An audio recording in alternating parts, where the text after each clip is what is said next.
but she decided that was what was she really young. Yes, and she didn't feel bad about it, even though later years started to feel bad. And I think that's part of those things that, that propelled her. And it just got me to understand that, I'm never late. So it doesn't matter how it seems like my colleagues, my friends, they've gone ahead of me. Time is just the equating factor. Time will tell. So all of our friends that went to school, that went to the US to study, it wasn't mentioned in that story if anyone attained such great heights as she later went ahead to do. Mm-hmm. So it's okay not to know what I want to do in the beginning. It's okay to, to make mistakes. The only thing that is required is for me to not stay there. It's for me to, respond to that inner hunger for more.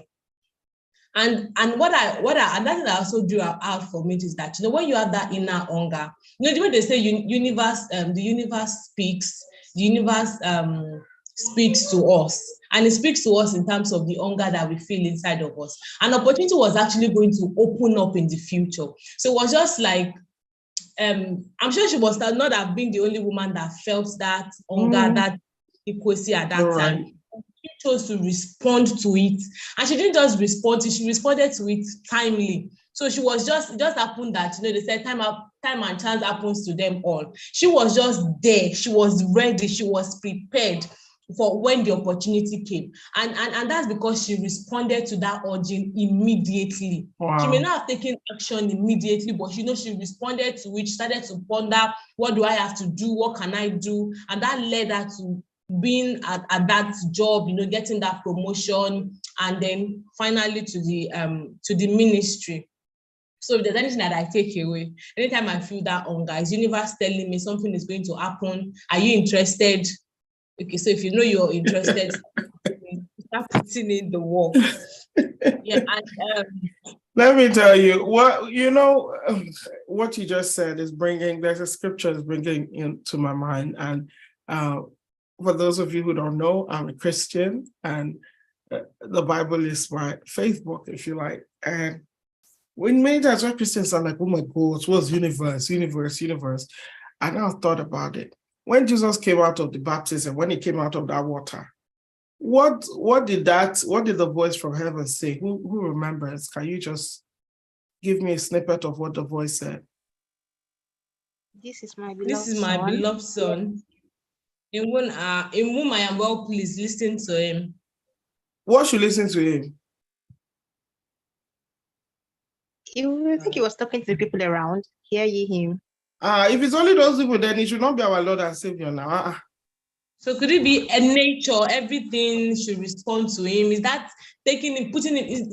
Are you saying that was that call to begin to be in dominion? Everything created, and everything, plants, human beings, the weather. I mean, is he a madman? Well, let me tell you the truth. If I were in Jesus' days, I think talking to wind, something may be wrong, though, uncle. You just don't know it yet. Sure, he spoke to the wind. Yes, he did. Spoke to waves, spoke to everything, just kept speaking to stuff, speaking to people. So when people say universe sometimes, and people are wondering, which one is that one? Think again about that scripture that says all of creation does what? Is doing what? Is waiting for the manifestation. Where are my scripture people? For the manifestation of the sons of God. Is that it? And think about it. What does that mean? Is it talking about people waiting? Like, if we think about it, what do you think it means? What is waiting for this manifestation? Okay, now I get. All of creation, all of anything. So when you think about, when people say universe, I mean, even the universe is waiting, like, I be alpha now, do this your curriculum thing now, so that you can come and help us. I've been looking for how to, there's this medicine inside me, maybe a plant is speaking, or that can cure cancer, but nobody so far has found it. They don't have curriculum. Creation is groaning.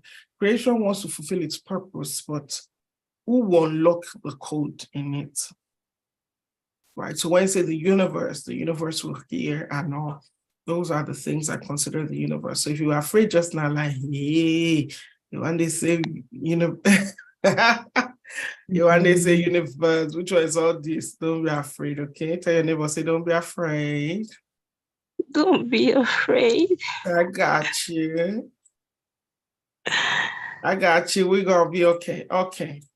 Today, I want to talk about the book. And you guys just heard Yewande so powerfully expounding on what she learned, what the book meant to her. It did mean all that for me as well.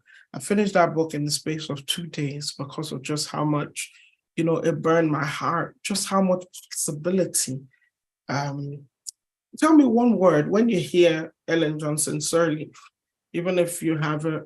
Meanwhile, I want to see who has read, who has even just a couple of pages, whatever you've read. Can you just put it in the chat? I definitely want to see that.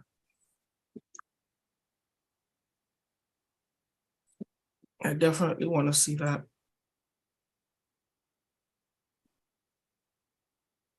If only I had the chat. Okay.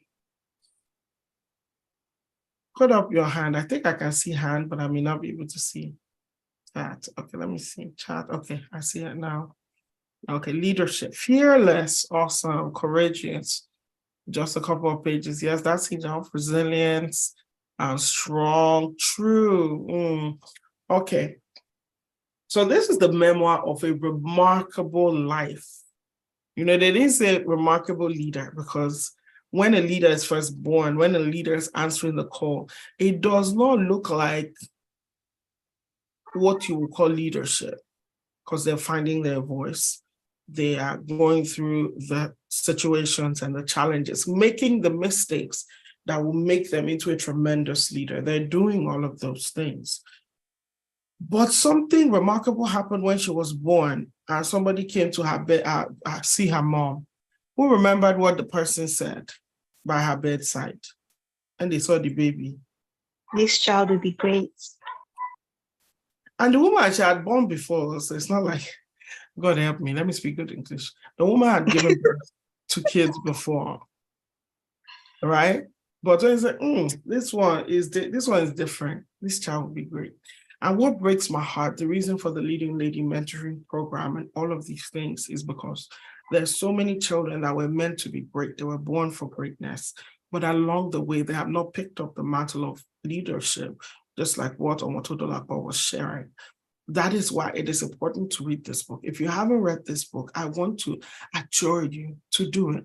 It is not because we for a class or for a course, and Nigeria has done us a disservice. Many times by the time we pick up a book or something, it is for learning purposes. It's for an academic, a degree, meeting the requirements for some kind of pass or fail certificate. This is not that. This is required reading, I believe, for any woman who wants to make a difference in Africa. This is that class, okay? All right. So you guys already did this. You've introduced yourself, what you are currently studying. And the key differential is that don't just go with this is what I do. No, when you ask this question, always be fresh. What is my next big thing? What am I working on? What am I studying? Wasn't it wonderful to hear about everyone's transitions? That was nice, wasn't it? That was really nice. All right. So who is Ellen Johnson Sirleaf? A lot of people know about her, but they don't know her story. They just thought, oh, one grandma won an election somewhere. Bolu, say the truth. When you first read the book, did you know that all of these things were behind the great woman doing all these things? Did you know? Not at all. I didn't think about anything that could have happened, both spiritually from the person that came to say this child is great to all that she faced, all the trials, going to prison, and all those things. I didn't know that those things were behind it. I love that. I didn't know either, but I loved reading it. Okay, so she was the 24th president of Liberia from 2006 to 2018, a really considerably long term. But that's what lets you start seeing what other people's political cycles are like. I love what Margaret said. Margaret, you're going to have to take us on a class on politics. I love that you're interested or that you follow it. You're an ardent follower of politics. I love that. First female democratically elected. So there wasn't even a military elected one. There was nothing, military coup one. No. So it was the first female head of state in Africa. Nobel Prize winner in 2011 in recognition of her efforts. That peacekeeping, if you haven't read the book, like you have no idea just how much that was. It was a whole lot. And then chair of ECOWAS, she worked really closely with our own Olusegun Obasanjo. And as you keep reading towards the end, you'll see just how instrumental he was as an ally, advocate, collaborator, and an advisor to her through her trials with people like Charles Taylor, Samuel Doe. Again, if you don't know these names, first of all, you're young, so you may not have seen those Liberian wars, but the onus is on you to study some of these things so that you know the context from which you are operating. How can Africa have had the first female democratically elected, one female leader, and we all we women, we don't know her story? No, it's wrong. All right. So till now, she's still the first woman to hold the position since it was created, ECOWAS. Okay. And then she wrote, "This child will be great." I love it when people tell their stories. There are so many people's stories right now I wish we could read, but maybe they still haven't gotten around to writing their stories. See why it's important to write. So I decided that in terms of a book review, I want to share with you 7 leadership tenets. 7 leadership tenets we get from this book. You guys know this book has 4 parts. It's like 300 and something pages, isn't it? If you listen to the Audible, it's like the audiobook, it's like 13 or 14 hours. It is considerable content. It is. But I tell you, there's not one page that is useless. Ask you one day, she knows. All right. So the first one is just leadership, plain straight up leadership.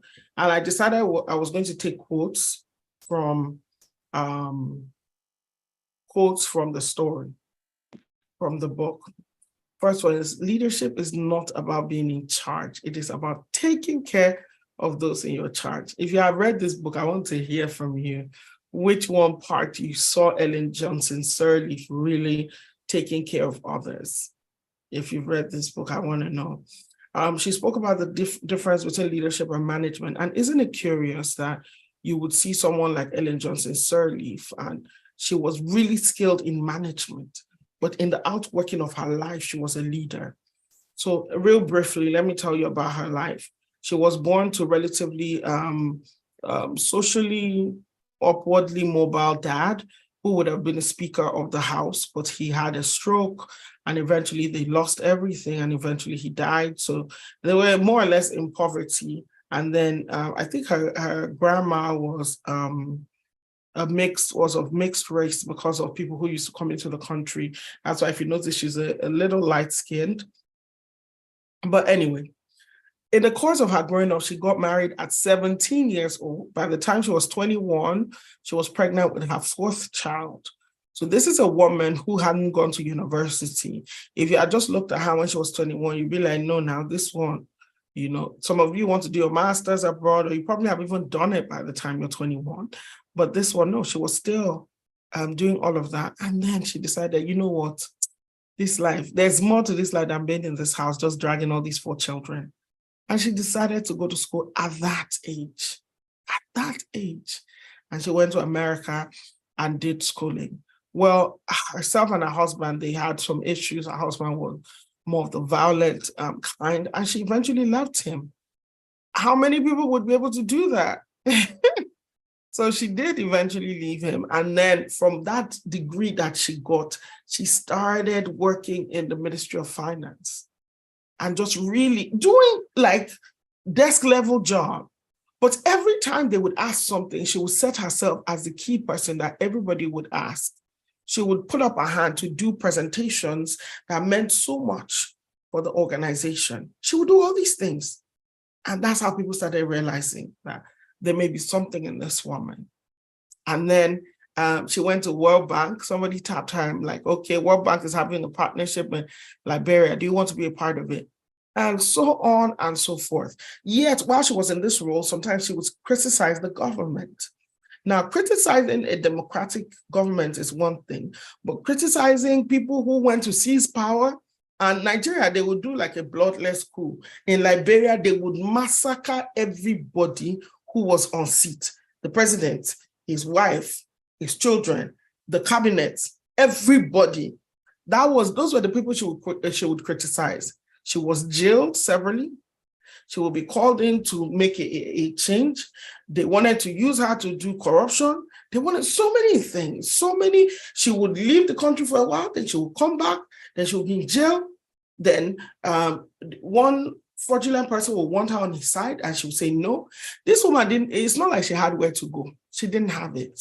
Many times, it came at a great cost to her family as well, her children, her mom, everyone, but she was willing to stay the line. If you don't read it, you won't know. So does anyone remember any example where she took care of people who weren't necessarily under her charge?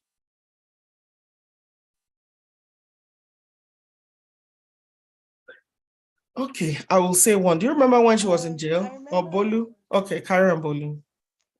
Okay, ma. I remember when I think President Doe sent some people. Bolu, if you can speak up just a little bit. Okay, ma. I remember the time President Doe sent some soldiers to her in her house, and she was always stepping out to offer them, do you want rice? Do you want to eat bread?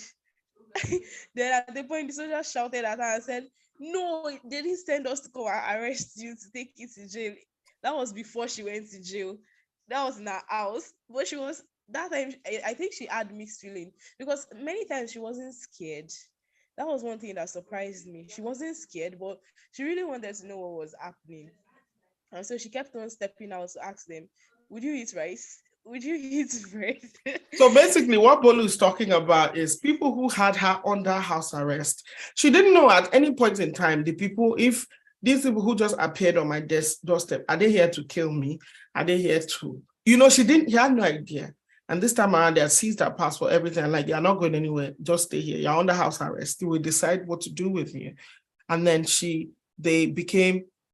started going to ask these men. And if you need to know, Liberia is like one of the key sources of child soldiers in Africa.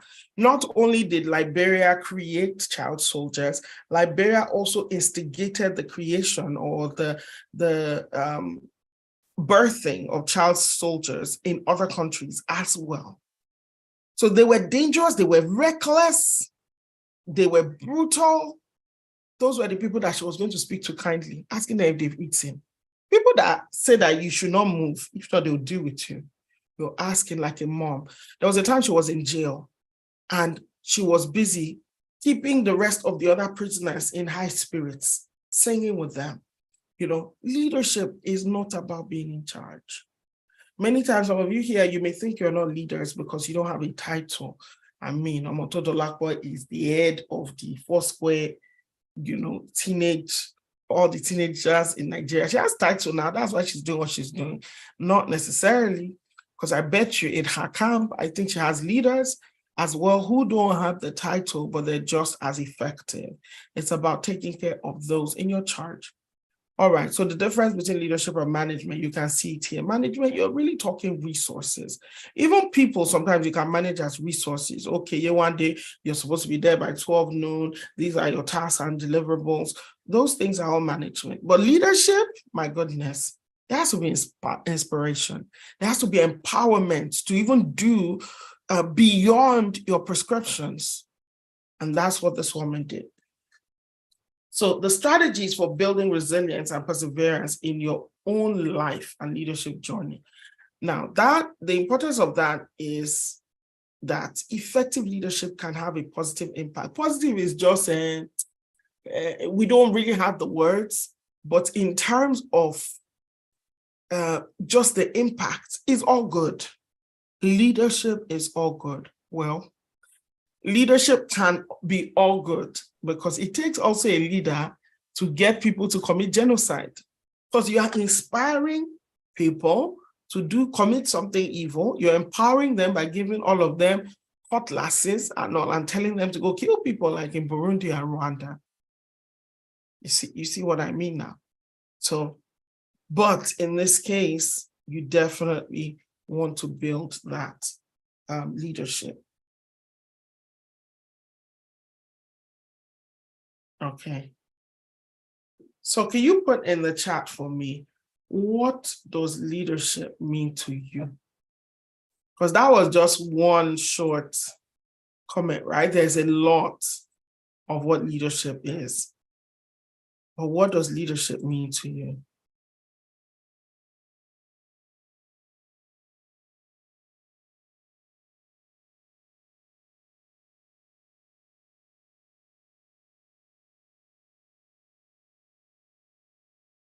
Where's my chat? I haven't seen that. Okay, being a source of inspiration. Leadership is influence, flat out. Leadership is influence. Thank you, Margaret. Yeah, there was a time I used to say leadership is being willing to be a solution or to find a solution to a problem. And later I realized that, you know what, I need to add people to the definition. Leadership is you empowering people, impacting people in the process, using one's resources to cause change, yes. And by so doing it in such a way that others want to emulate you, or others want to follow you, others will learn from you, right? Okay. The next one is building resilience and perseverance. Building resilience and perseverance.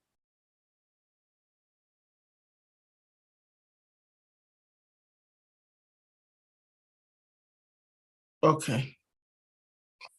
So if you look at this, right, resilience is the key to success. You cannot give up in the face of adversity. You must keep going until you achieve your goals. Look, you needed to, if you listen to the audiobook, you would love it. The person speaks in such an empowering way. It's the key to, she would just keep coming back. She would just keep coming back. She would just, it's almost like Ellen.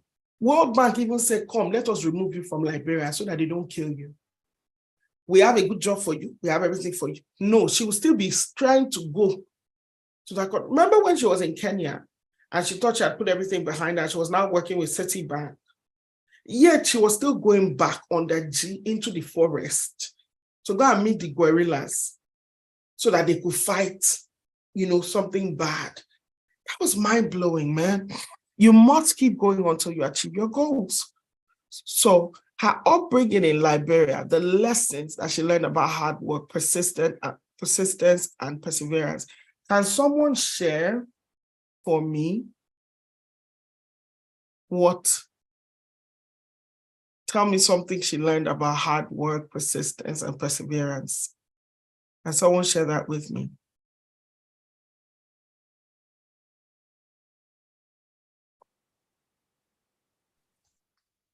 Okay, I will tell you what about hard work. Remember how when she was preparing those papers, when they said, okay, what will bring, when she was projecting, okay, Liberia is about to enter economic hardship. How many of you have sat down and mapped out a strategy like that? Who said they like public health? That was Margaret, wasn't it? Margaret, are you able to speak, Margaret? Yes, I am. Let me ask you a question. Are there some times you've been able to see that, look, this thing is not going to end well, but everybody else doesn't see it? How do you keep, in terms of public health, how do you keep trying to convince people, especially when it's something of doom and gloom? Or have you even seen such a thing in while you guys were studying, or what you're seeing maybe with Suit in Port Harcourt? You say you're in Port Harcourt, right, Margaret? What are some of those things you see? Okay, sorry. I'm in Abuja currently. Okay. Sorry. Right now, nothing comes to mind as to how I have done that, but I could say that. Sorry, I could say that. For me, I think the challenge.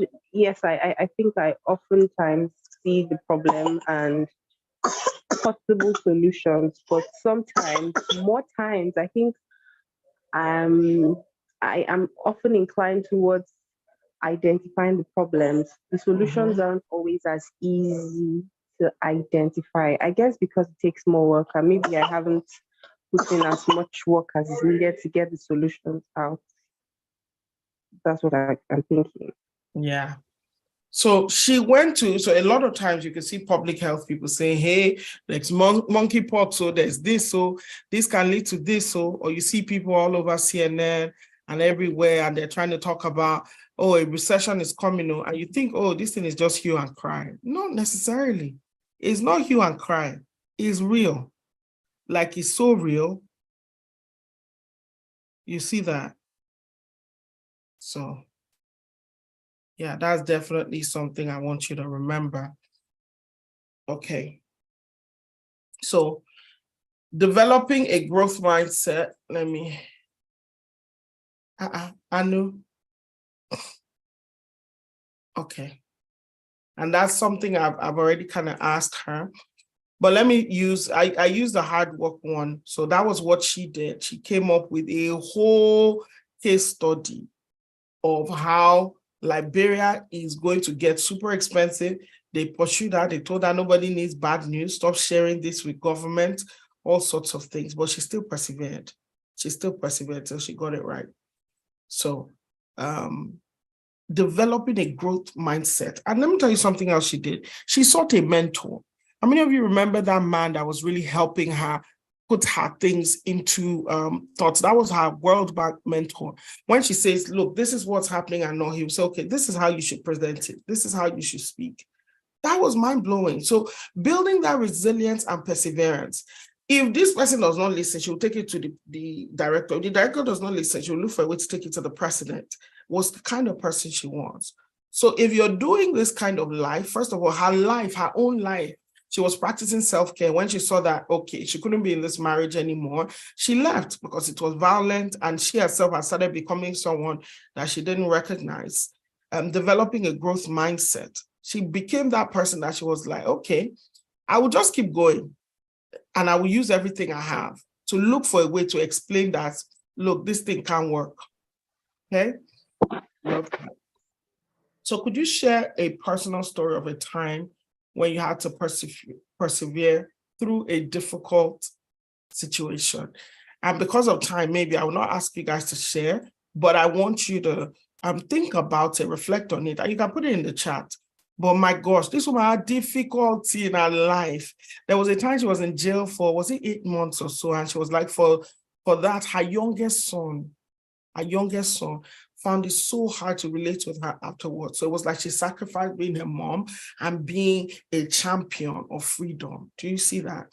So there are some things, some difficulties you navigate, some sacrifices you make, even on the path of leadership. As she became president, this son was a lot better with her. And I think he eventually became like a member of her staff or something, and he's just as passionate about the nation Liberia as she was, you see. So towing that path, even for the child, it would be like, okay, I guess it was worth it, Mom. I guess it was worth it, okay?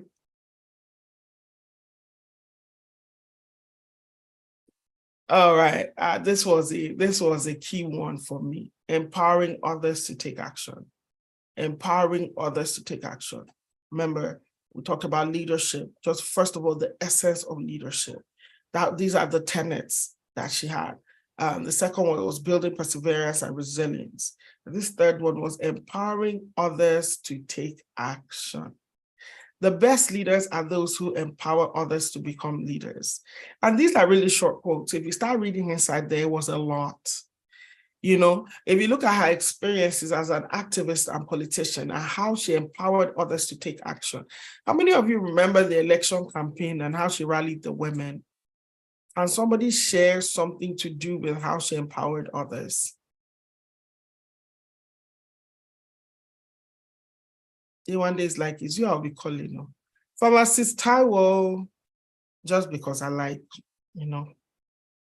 to just call title from time to time. Those of you who weren't here the last time, you won't know what we're talking about. But Taiwo Olawemi in the house, I love it. Yewande, are you there? Hello, Yes. good evening. Hello, Taiwo. All right, share with me, Yewande, how. Who is echoing me? Okay. How Ellen Johnson Sirleaf, any situation you remember where she empowered others to take action.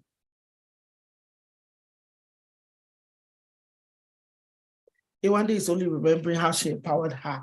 She's not remembering the others.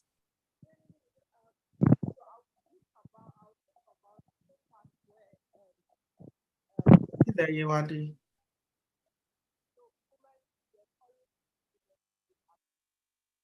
Okay, I guess she's not here. But let me give you an example.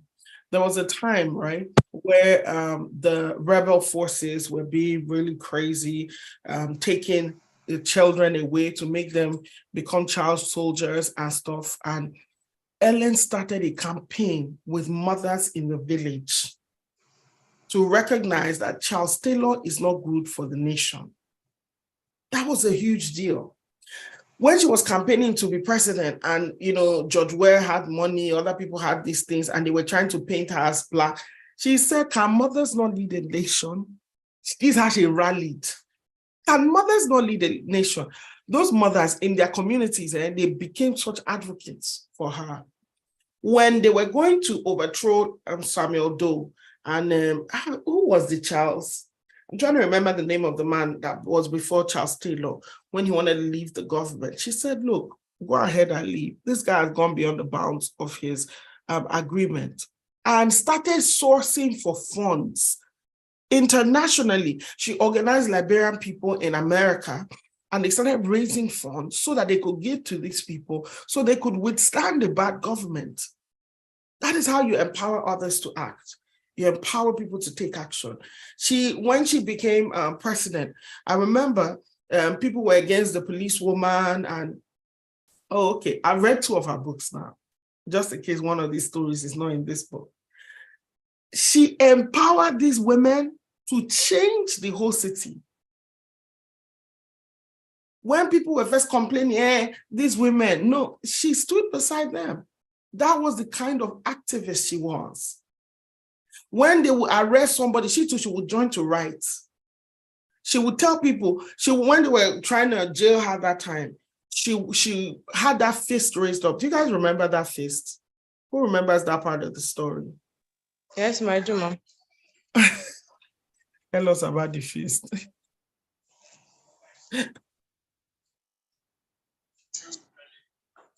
Would that be after she came back from jail? Yes. Yes.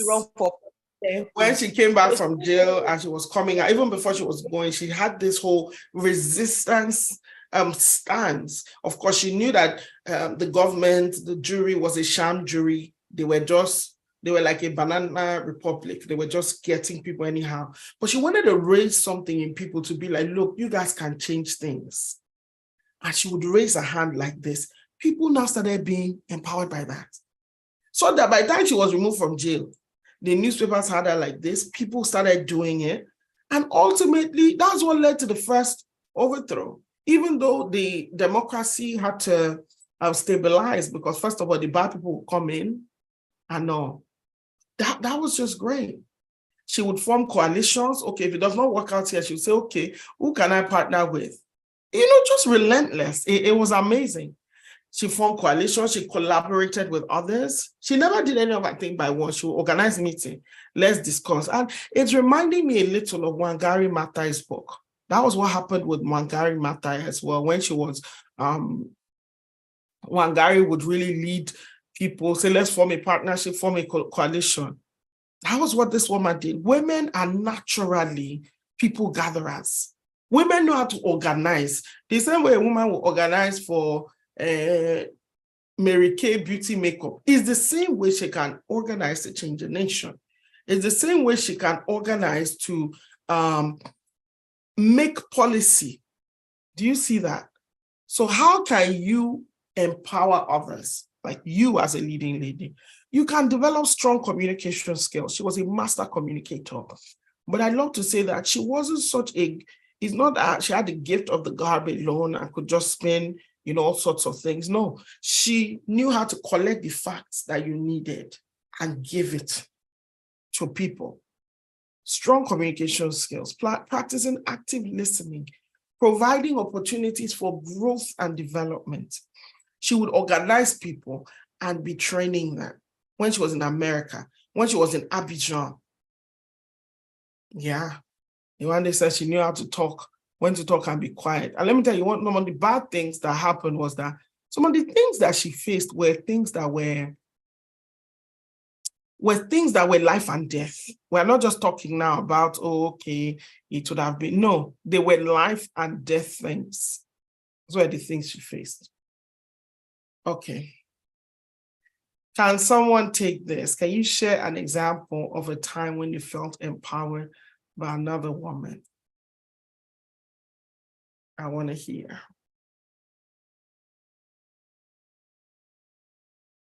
What is the time you felt empowered by another woman?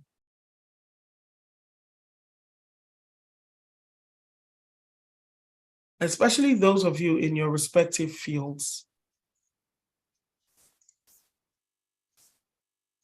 Okay, so I think I want to share now. Can you hear me? Can you speak up a little louder? It's a little. Okay, can you hear me now? Can you all hear her? Can you hear me? I can hear you. I can hear you. Okay. So a time I was empowered by another woman. I've been empowered many times by other women, by their stories, their lives, and how they fought through different phases of life to achieve things. But one that comes to mind and most recent will be by I know I'm not trying to sound cliche, but it's just the truth, by Miss Bralade. Because reading this book alone is one way that she has empowered me. When I hear Miss Bralade says she's read 3 books, 4 books in a month, do I know how many books she's read in this or any other thing she's done and achieved? And I'm like, okay, how does she do it? Then there was a time we had the discussion and she was like, you guys should, I think that's my current prayer point now, when she was saying we should keep praying for capacity, that we need capacity to be able to do many of these things. And that has really been empowering for me. And I'll just share that and say that I've really been empowered by Mrs. Brady. There are so many women out there that has empowered me, but this comes to mind very well, and I'm so grateful for the opportunity. Bolu is being really kind. Thank you, Bolu. Yes, ma'am. Thank you, Bolu. So sometimes just by being who you are, you can be an example for others. By giving people assignments, say you can do this thing. I remember when she saw that health was a huge issue in Liberia, she went and looked for one of actually the lady even has a Yoruba name, but I think her dad was Liberian while her mom was Nigerian, Bukola or Debo, something like that. She went and carried this woman and said, come, that thing you're doing in America and this thing, even the lady was like, I don't know how. And she brought her in and they changed a lot of things in the slums. So, of course, then she had positional authority, but beyond the positional authority, even with her sister, right? Even with the people around her, even with her mom, she would always look for a way to empower you in some little way. When she was at the World Bank too, she did it with some women. So good. So good. Thank you for sharing that. Margaret says, watching successes of other women has brought empowerment to me. It's true. Sometimes you don't even want to look out there to see, okay, what's out there? I mean, who will give me something? No, it is just that example. Wow, somebody's doing this thing. This Ellen Johnson Sirleaf, she's empowered me just by being. She has. Okay. So strategic thinking and decision making, so key, so key. The importance of effective leadership requires strategic thinking and decision making that balances short-term and long-term goals. You know, this woman, she spoke like a professor sometimes, like an Akberu, because you know that woman, how many of you realize at some point that this woman, she's a hustler. She's an Akberu. She could enter anywhere, do any, people will be holding gun on her head. She will still be talking finance and economics. Just amazing. So when you think of her experiences as a banker and politician and how she developed strategic thinking and decision-making skills, you will start to see that this woman is ready. She'll go and look for the evidence. That time they were saying rice will double in price or something. She went and talked to the people that were making it. She went and did, you understand, models. She went and got things that would mean something. But when she was telling the president, the thing was sounding too abstract. Rice will cost. How will rice cost? It was seeming as if they were joking. But the day it happened, that president had to go. And it brought coup. In fact, it even brought the death of the man. Why? Because they did not listen. You know, because they didn't listen.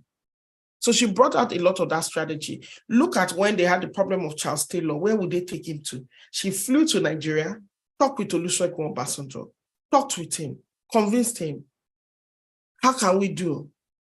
And if you're wondering what the other book is, let me see. Wow. There's a book by Helen Cooper. Because me, when I enter people, I enter them. My friend Tombra, one of your model mentors, she's on the call, and she knows that to be true. Madam President, the book by Helen Cooper. But if you have not finished this one, tell me, how do you want to read this one? Have you guys seen this one? Do you see my screen?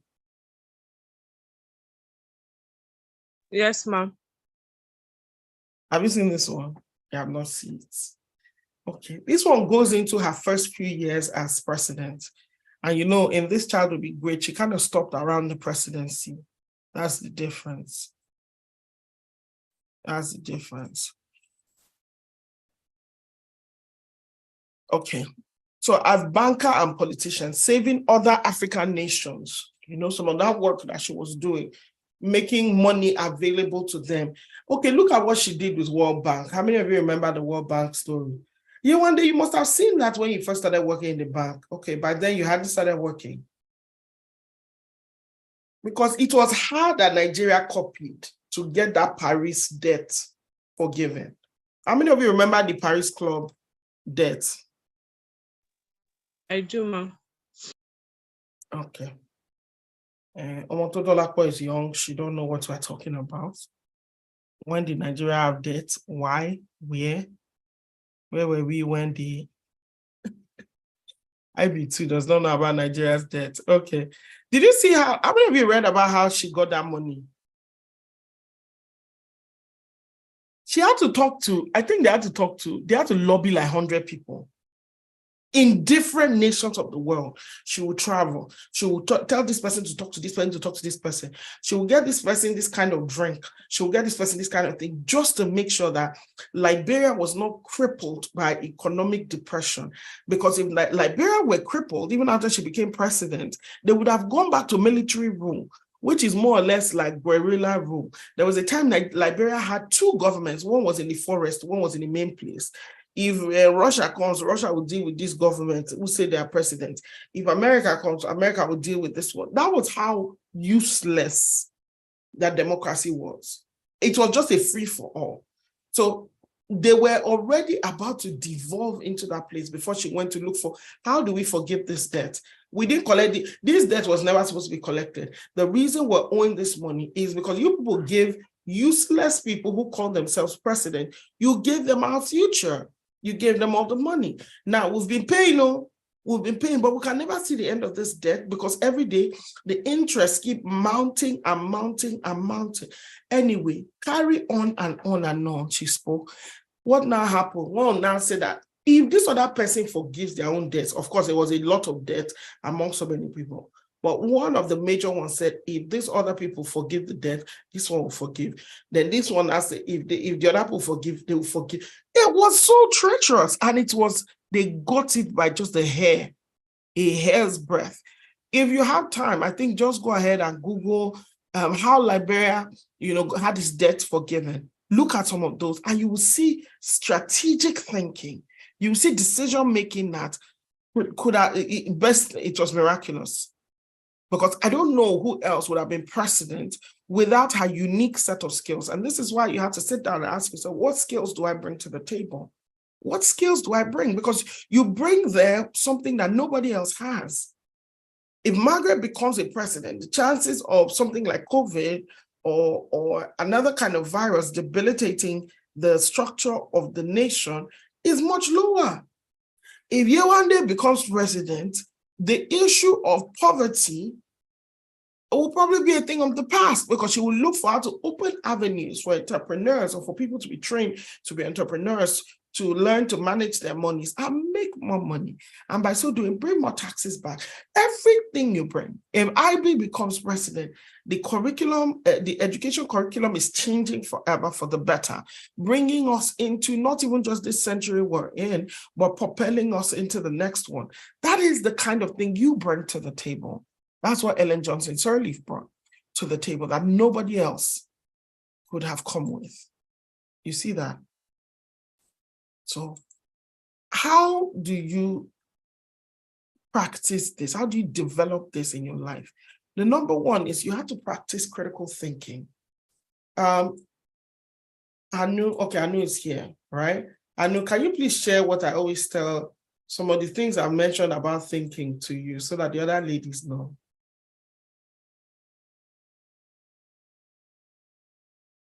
Is she there?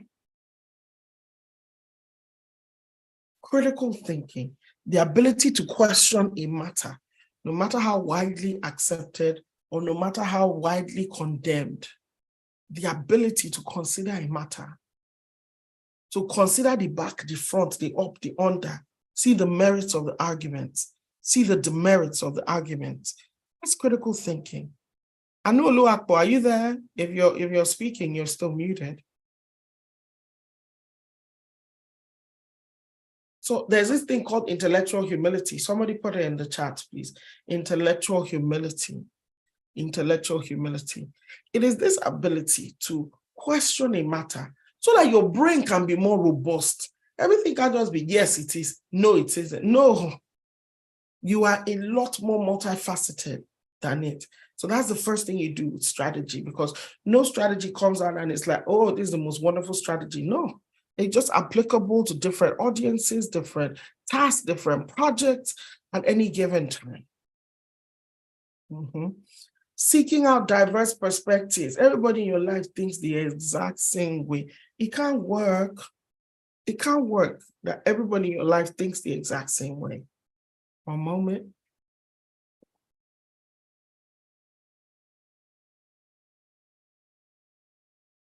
Analyzing risks and opportunities. I remember when she wanted to get a loan for, was it Angola? Was it Abidjan? One of those countries that there was no way they could get. She flew to World Bank again to say, look, I'm the country rep. We Africans, we know how we do things. But if you don't give this country money, they can't make it. They can't even make it.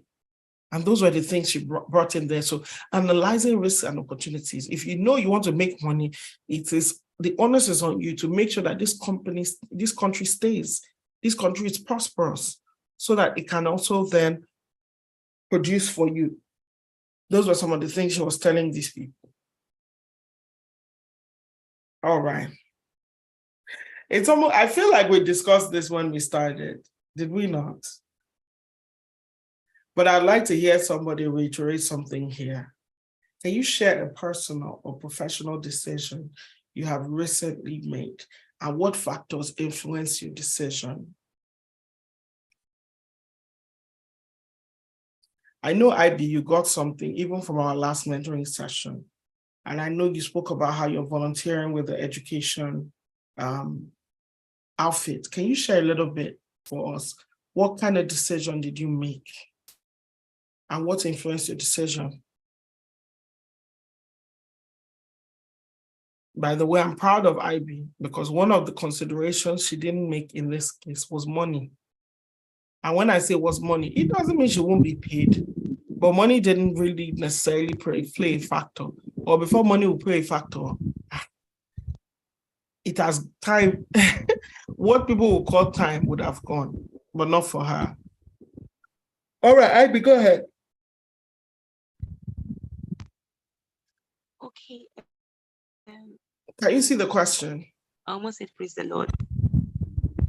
Yes, I got the question. So let's share a personal or professional decision I've made recently and what factors influenced it. Yes. Okay. Please. Okay, so I've been volunteering with this NGO for some time, and we usually test them. We test them occasionally. And one time I was grading their test scripts, and I realized that some of them do not know how to read and write at all, and it affected their apprehension of the questions and how they answered it. So I took on some of them and I started teaching them how to read and write. But because I wasn't trained to do it, I didn't get the results I desired. I actually had to hand them over to somebody else. So I said, okay, so this is something I can actually do. That was why I actually applied for the master's in the first instance, but I didn't get the admission. Yeah. Stop mentioning that school. Are you hearing me? IB. That school is not your school. We are taking the schools that are doing things in that area, okay? That school is not the school. Because they are taking you to schools because this is, you could have had your pick of different kinds of jobs, but because of a calling, because of destiny, your hand is on this matter. I love that so much, and you're such an inspiration. Well done. All right, so building trust and credibility as a leader. Building trust and credibility as a leader. You cannot be an effective leader if people do not trust and believe in you. You cannot be an effective leader if people do not trust and believe in you. You know, when she finally became president of Liberia, how she built trust and also how she destroyed trust, because she did destroy it in some ways at some point. How she built trust and credibility with the Liberian people. This was how she prioritized transparency. Oh my gosh, she was so big on that one. She would try to tell the whole nation what they were up to at any given point in time, so that nobody will need to speculate or anything like that. And then, how do you begin to build this? What does this look like, and how do you build it?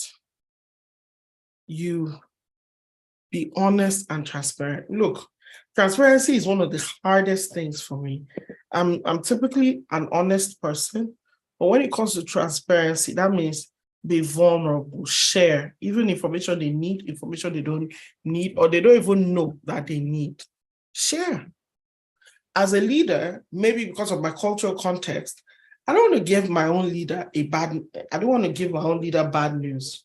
So I try to see how can I fix it, how can I fix it. Sometimes still there's an issue, and that's not necessary. So half of trust is already being willing to share. You see that? So practicing active listening again and demonstrating empathy and understanding. Understand where other people are coming from.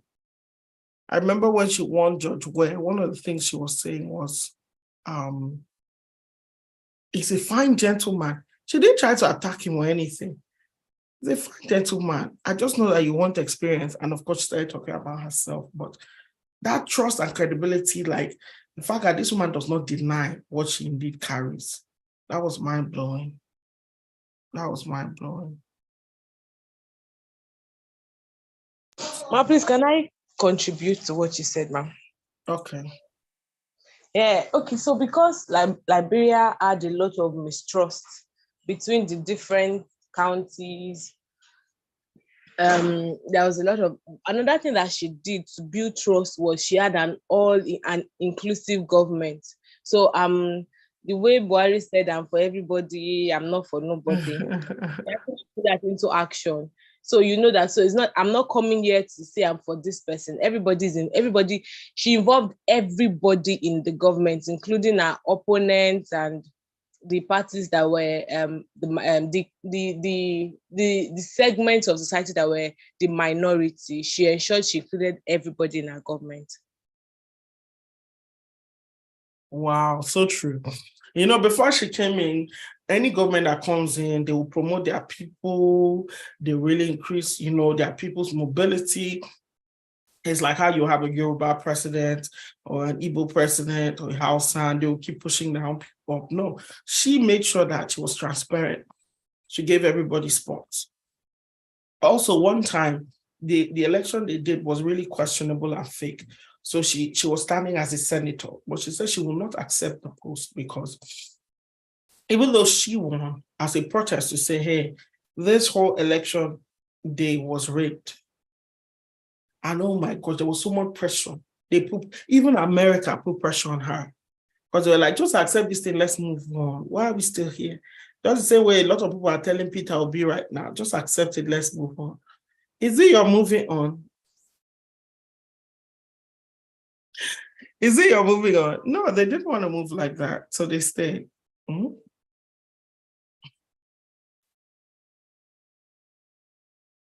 Can I say something, please? Yeah.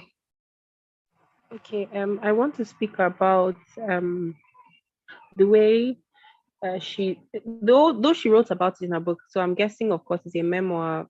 So she should write anything she wants to, but she didn't have to be vulnerable or open about it. So true. So I remember when she spoke about her husband's extramarital affairs, and then in the next sentence she goes on to say, I felt it was very, it was just out there. And then I remember my grandma actually read this book when I was younger, and I remember she made a comment about Ellen Johnson. So I think that was what she saw in the book that made her. So imagine the African grandma saying, this is what you did, and you're talking about it like you did nothing. So I think that sort of reflected her personality. She's writing to share her story and how everybody reading can pick up lessons from the book. So I feel she didn't feel she had any need to hold back. But I don't know if I can be that vulnerable. I'm not sure I can. It's not easy. Don't worry, you guys will see. When we read Dora Akunyili's book, you'll be like, did they have to put that there? Who will just come and spill their guts like that? It's people who have decided that they will not live in the shackles of expectation. They're going to do what they need to do to be okay and to fulfill their purpose, but they were not going to hang around. They were not. Okay.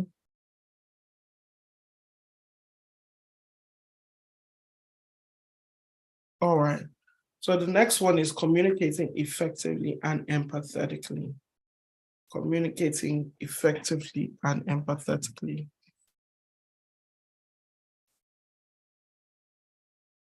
Okay.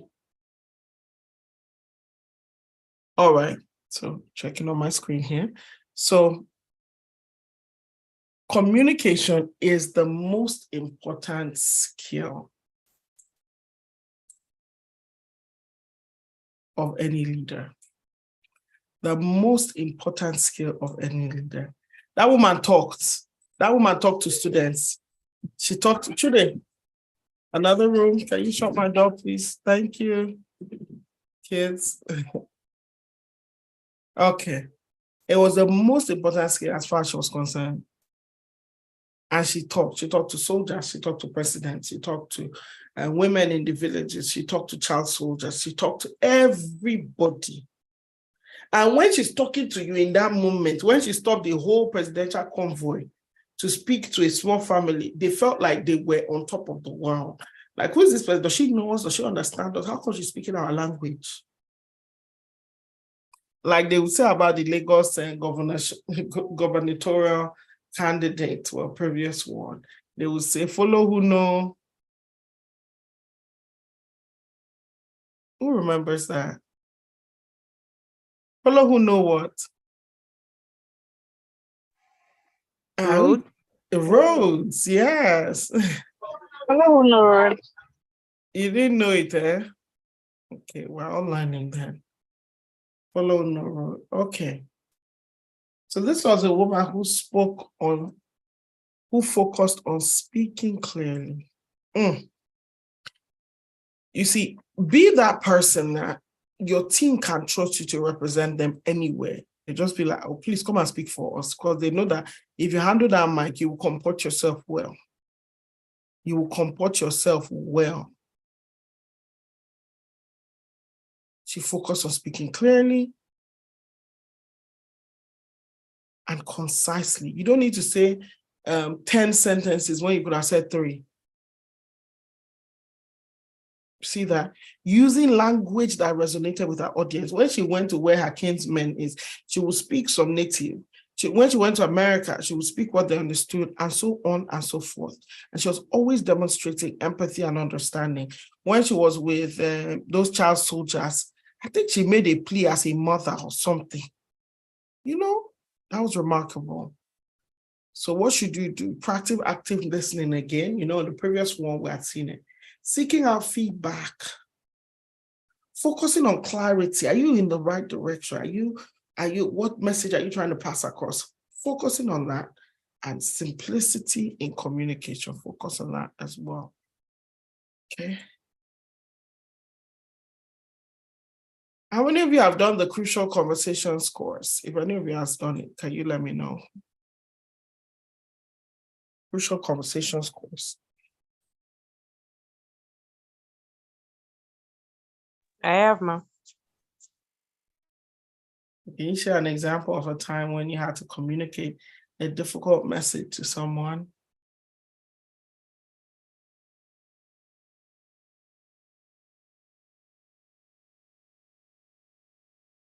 Hey, lady. Yes, ma'am. Difficult message. That would most likely be my husband. And it was difficult for me because it was me taking responsibility for an action that I had persuaded him to take that didn't go well. So and funny enough, that conversation came after I had finished the course. So I had to, do the part of applauding his patience, like trusting me to advise him. And then, I then tried to accept the fact that, I didn't try to justify, and I didn't try to look like it was my fault at the same time. So it was very difficult standing in the middle without looking like I'm taking responsibility and without looking like I'm being prideful about it. But the conversation did go well. I had to point out what I saw and the reason why I advised him to take that decision. And it was not like I was planning his downfall or something like that, So at the end of the day, I prayed for him that, better opportunities will come, and I still reiterated my love for him. So, and that I would gladly advise him again when I have to. More caution. Oh my. Okay. When you hear husbands say advice, they don't used to say everything. And I just kind of so, but a difficult message, to communicate a difficult message effectively to someone. Some of you here work in companies where you have clients. I saw Titi Lokwe here, accountant. You might find something in someone's books. You have to have that courageous conversation. You might not be happy with the government, and you're having a courageous protesting conversation. You might be somewhere in an organization, you don't like the way things are getting done. You might, right? So this is something to master. It is not something to act like it's never going to happen. No, it is something to master. Communicate effectively and empathetically, even in these situations. Okay? All right, taking responsibility. Power belongs to the person that has taken responsibility. That's who power belongs to, the person that has taken responsibility. And I'll just run through here now. We're all called to be leaders in some ways, to make a difference in our own spheres of influence. You know, I remember how she would always say she didn't think she was doing much, just money, just finance, just trying to get, you know, what these African nations needed. Trying to be a vice president in Citibank, when sometimes her political aspirations would fail and they would now put her on exile again from the nation. She was always picking up a leadership opportunity, even in jail. Do you see? She was taking responsibility for other people as well and making a difference, you know? So Ellen focused on developing policies and initiatives that would promote peace, Now, remember, even if it would promote peace, it didn't start out looking like peace. It looked like it was rocking the boat. But you knew ultimately this will be for the peace of Liberia. It will be for the stability of Liberia. It will be for the prosperity in Liberia. So what are your strategies for taking this leadership tenet? You want to identify your areas of need. You want to work collaboratively with others. When you see others, don't think, why should you like me like that? Oh, I normally like morning meetings. She likes evening meetings, all those things. No. Working collaboratively with others, focusing on solutions rather than problems. Isn't that wonderful? I just love it so much. Yeah. Okay. Can you share an example of a time when you took responsibility for a problem or issue in your personal or professional life? I remember going to my hometown earlier this year and things were going bad. And I was just like, we got to step up, man. And I had to talk with the other family. Don't worry, it's our fault. We'll deal with it. I didn't even say it was our fault, just like Iwane said. But begin to talk to me. I'll make sure that we fix it, because ultimately who's responsible? I consider myself to be responsible, right? Anyone have something to add to this one before we go on conclusion?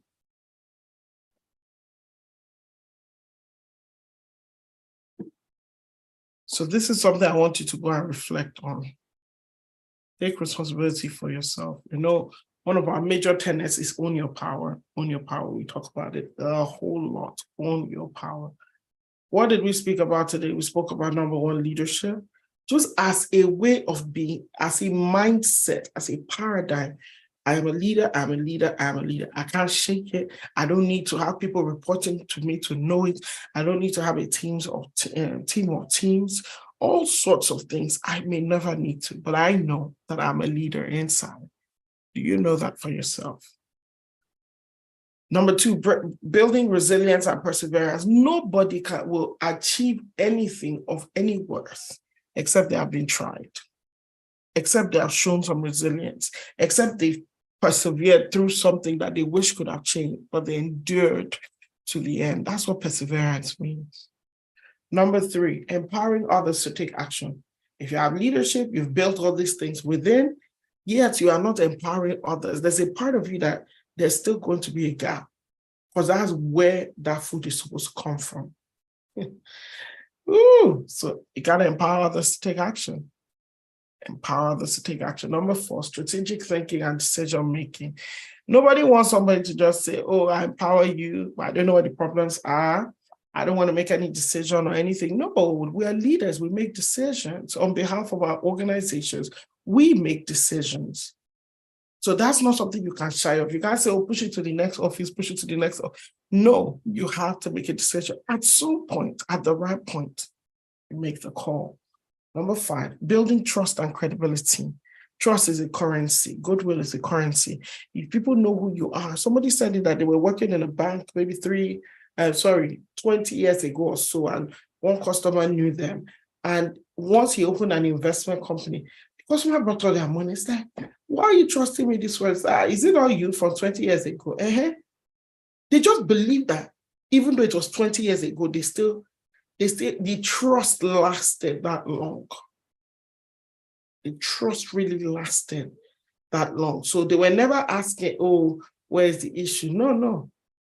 They were more or less the ones given the gift of trust and responsibility. Okay. Communicating effectively and empathetically.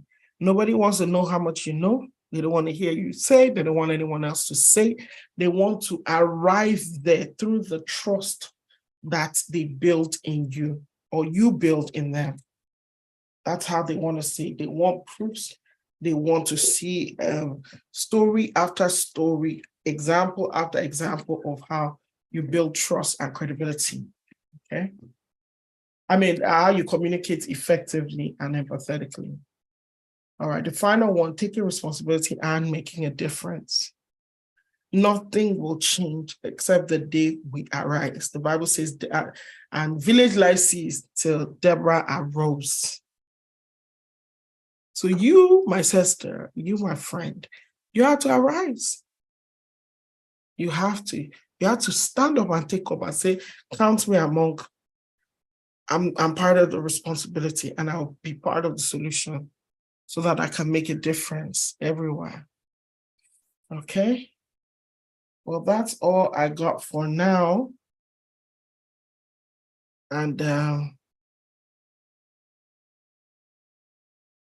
you have anything you wanted to add on here?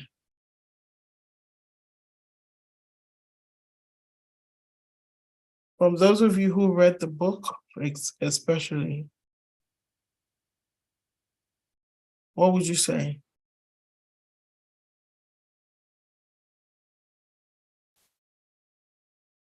Did I say last year, last month? What story did I not cover? What leadership tenet didn't I cover?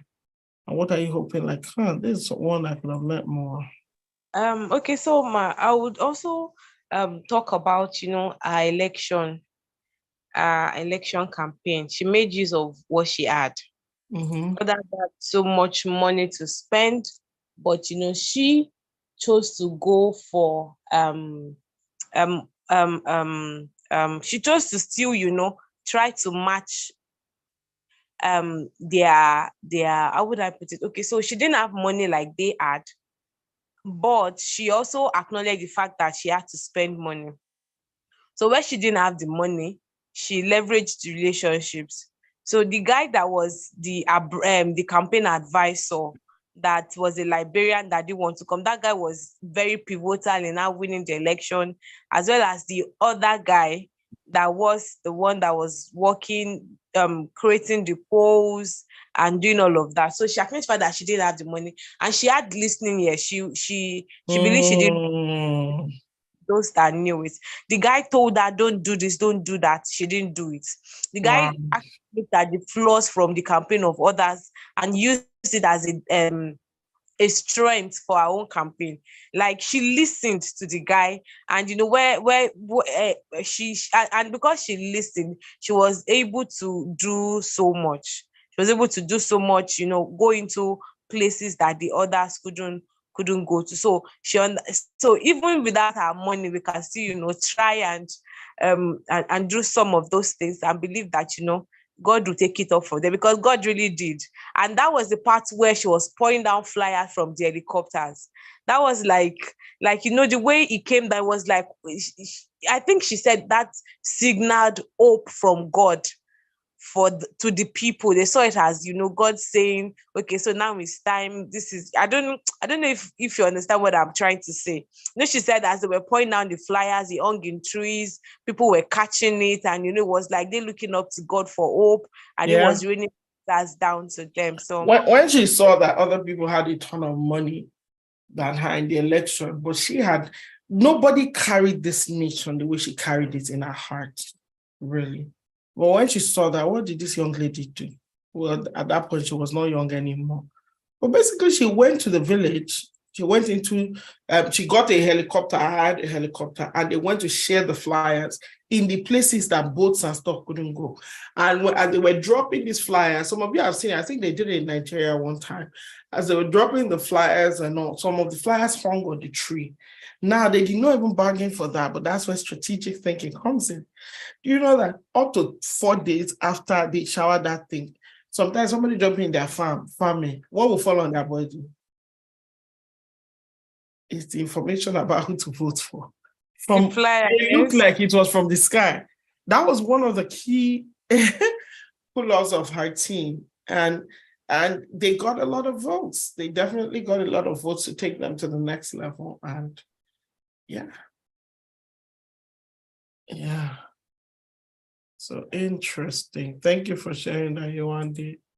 Oh my gosh, that's the one you like, eh? The one that has to do with there was also the part of women. So, she said that one thing that helped her win the elections was the part of, women. And it just speaks to the fact that we are an essential part of the economy of our country. If anything will succeed, women will most likely be a part of it, because we are like the foundation, the core of a family. So, she understood that being a woman herself, and she chose to, it was the unconventional way at that time. Women were not really accepted, they were still, how would I put it? They were the minority at the time. But she did not choose to see them as the minority. She chose to see the power of working with other women, collaborating with them. And that was like, because women were everywhere canvassing on her behalf, speaking on, especially during the runoff elections. And I think that was very pivotal. So women had this hunger in them to we want to take part, want to be in power, we want our voice to be heard. And she actually saw that, I won't call it a loophole. She actually saw that thing, and she leveraged it, because these are people that were hungry for something, and you're saying, you know what, let's do this together, I'll give it to you. So she actually saw what the others did not see, the power of women wanting to be more, and she gave them that platform. They also, helped her get what she wanted, and it was a win-win for everybody. Praise God. Thank you so much. Did I say praise God? Yeah, it feels like church up in here, but I love that. So let me ask you, what are your final thoughts? And thank you for sharing that, Yewande. Anyone else?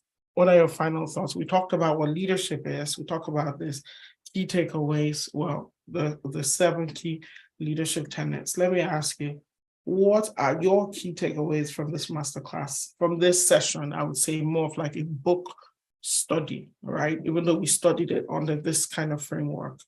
How do you plan to apply the principles and strategies learned in your personal or professional lives? As young women, how can you support each other and continue to develop as leaders in your respective fields? And everyone, I'd love to hear from everyone real briefly before we call it a night tonight. The replay will be on YouTube. But yeah, let me hear from you on one thing you are taking away. Dr. Bolu, are you there?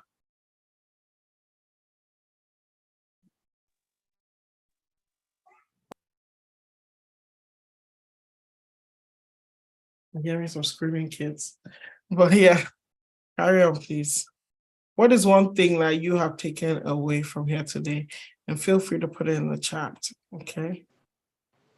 Oh, thank you to Taiwo. And Margaret, it's true. And sometimes that female double whammy kind of drops on women. They don't just say, oh, Ellen, you did wrong. No, they will say, see this woman. It's the way women behave, that kind of thing. That's what they say. Yeah, Tomba, I saw a lot you wrote. I'm only just saying it now. He said she won and she didn't accept. It's so true, she didn't accept. And Jimmy Carter, she actually has it written down where Jimmy Carter said, why won't you just give democracy a chance? She not say, because my opponent cheated. And Jimmy Carter said, even though he cheated, he could have cheated worse, but like, he was trying to say, you know, when somebody comes to your house to steal, maybe you had cash in your house, 100K, then the person has stole 80K, now left 20K for you. Does it make it right? It doesn't make it right. And that's what she was referring to.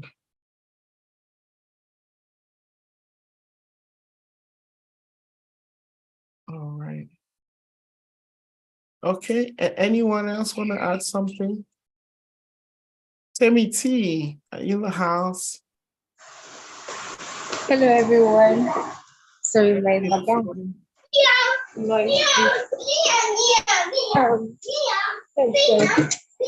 Okay, so I just wanted to mention the about building trust and credibility for me. Like that one major pillar that I'm definitely going with. I could really relate to the transparency part that you mentioned, because so most of the time I always try to like fix it before opening up with the main issue. But I think with what I've learned today, I think I will now be able to include the communication skills in laying down the problem and also laying down my proposed solutions or immediate fixing strategies and go about it rather than trying to wait to fix it before coming out with transparent solutions like that. So like that was one major takeaway for me. Thank you. Can we talk about? All right.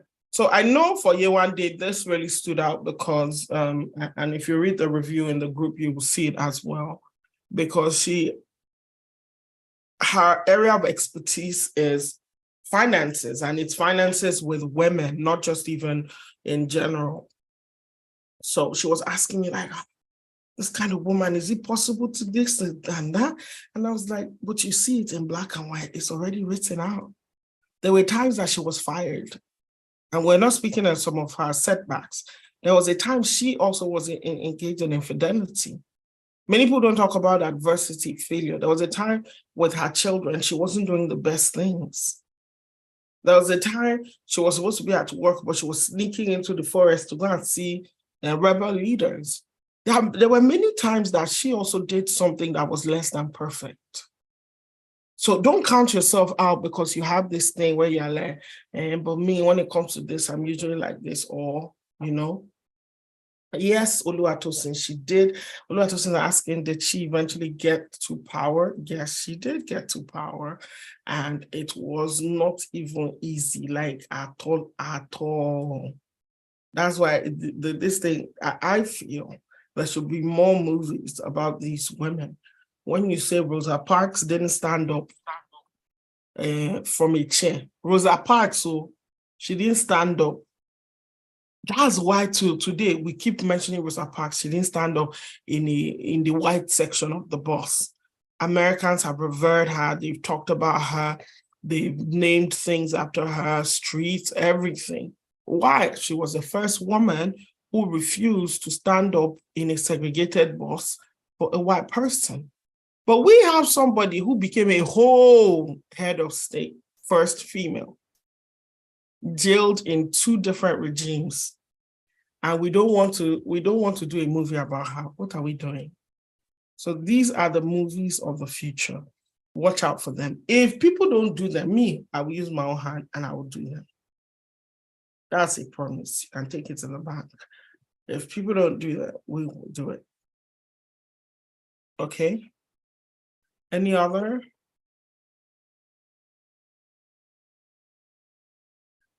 Yes, please. Let me go on.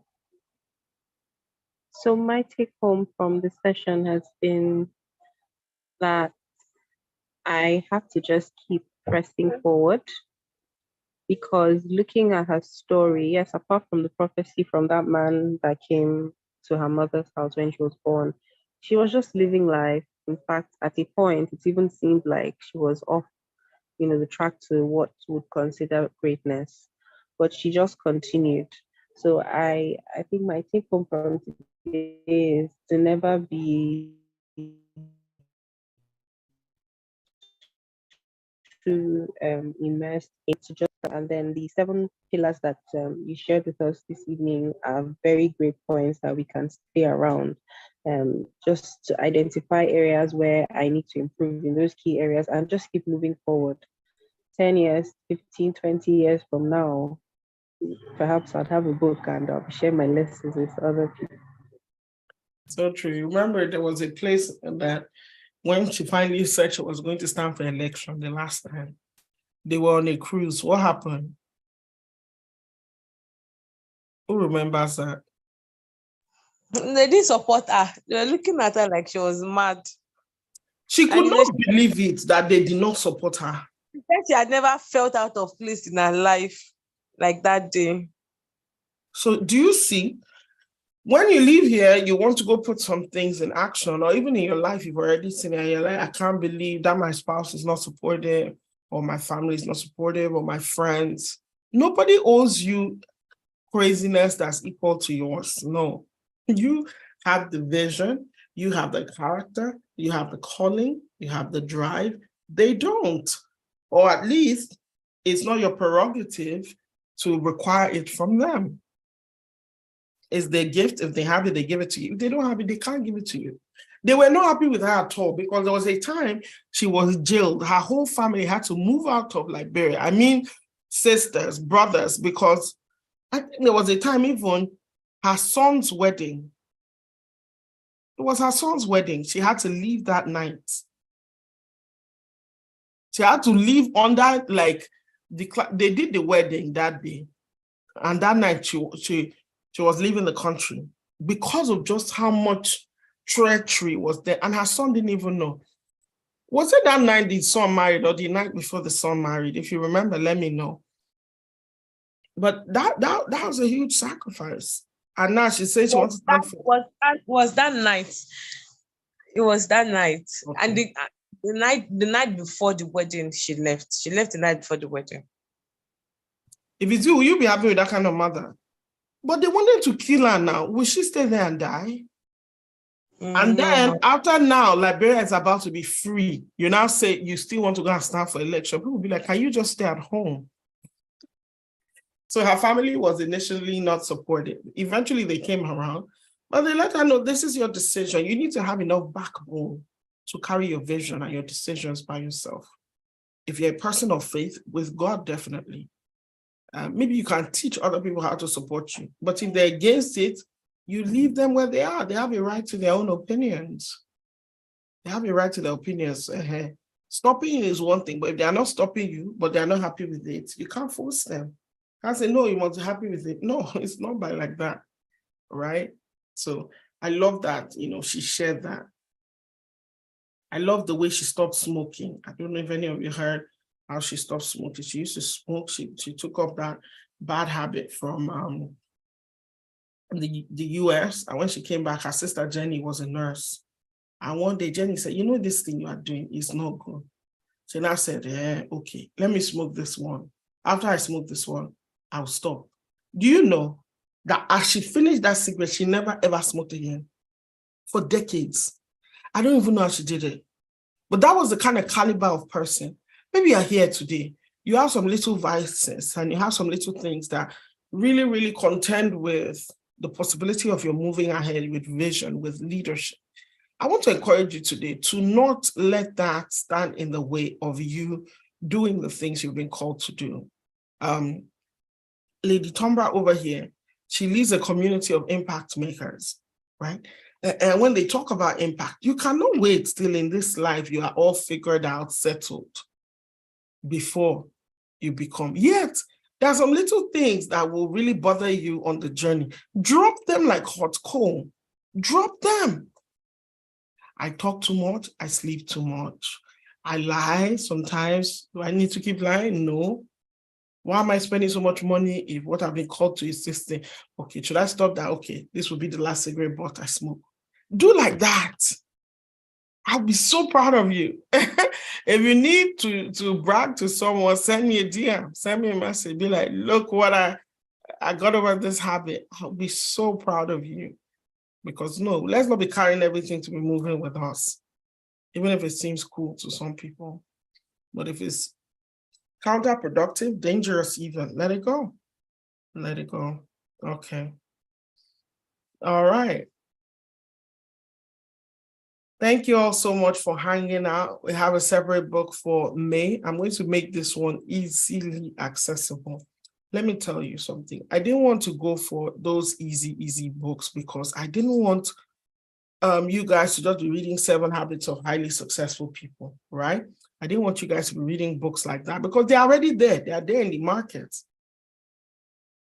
We're talking about leading ladies in Africa, but we do not know leading ladies in Africa. If I tell people mention 10, a lot of us can't mention. Then all of our lists will have Ibukun and Woshika. Those cannot be the only influential women in Africa. And a lot of those people, they have not fought any recent, things. Okay, look at Obi Ezekwesili. I know her. I want to read about her. Her book, I think she has written 1 book. But we're still looking for, if you speak with Bolu here, she'll tell you how I've been trying to source for books. I refuse to put PDFs in our group because I just will not, encourage piracy. But at the same time, where will you guys get these books if the books are unavailable? Where will you ladies get these books? So I know a lot of you have the PDFs, it's okay, read it. Maybe don't forward it to the whole world, but read it because you need that schooling. But we can't wait for it to be shipped from Amazon in America so that you can buy it for 20,000. No, we're not about all that. So if you find any book locally, you see that it'll be good for us, please mention it to us. I'm sourcing for, right now we're working on sourcing for Dora Akunyili's book. But even if we can't get Dora Akunyili's book, I really want to encourage you to buy it for the price it is. It will be the best 5,000, 6,000 naira you have spent. And if you read Dora Akunyili's book, you will laugh, you will cry, you will be empowered, you will be inspired. Oh, I have read it, ma. Oh my God. I have read it. When did you read it? At a custom, there's a customer that sells book. So I read it at a store. Wait, is it the new one that her daughter wrote, or are you talking about the one her daughter wrote? I read the one her daughter wrote. You guys are here. When I give Yewande, what do you call it? Award. Don't shout. Don't shout. But yeah, Yewande, awesome. Let's read. I know some of us, we are more disposed. We have trained our reading muscles more than others. But let me tell you, there's no world in which you can learn the stories of great men and women that can be examples and models to you without you reading, okay? That world does not exist. So please do your best to, do that, and let's get a move along, okay? Does anyone have any questions for me before we go?